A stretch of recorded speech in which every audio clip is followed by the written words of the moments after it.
साल काढून झाली रताळ्याची। ही उपवासासाठी मी रताळे आणले।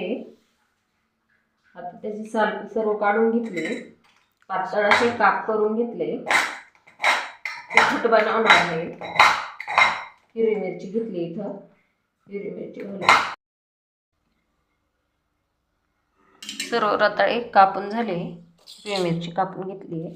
आता आपण कढईत तेल घेतले, त्याच्यात टाकून घेऊया।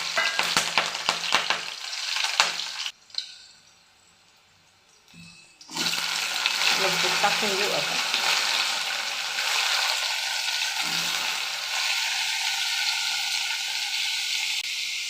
मीठ घेतलं, इथं चवीनुसार मीठ टाकून घेऊ।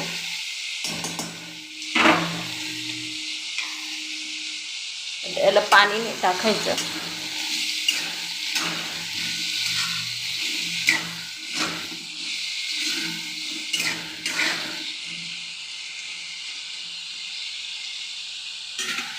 कमी गॅसवर शिजवून घेऊ आता।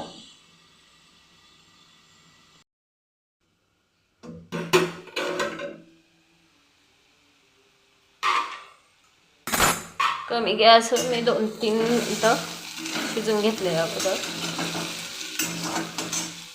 इथे शेंगदाण्याचं कूट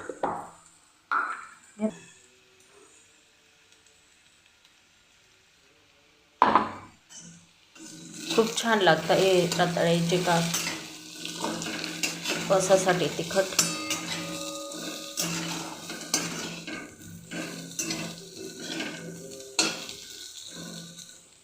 आता परत 2-3 मिनिटं मी शिजवून घेणार आहे। कमी गॅसवरच शिजवायचे, म्हणजे मग खाली लागत नाही।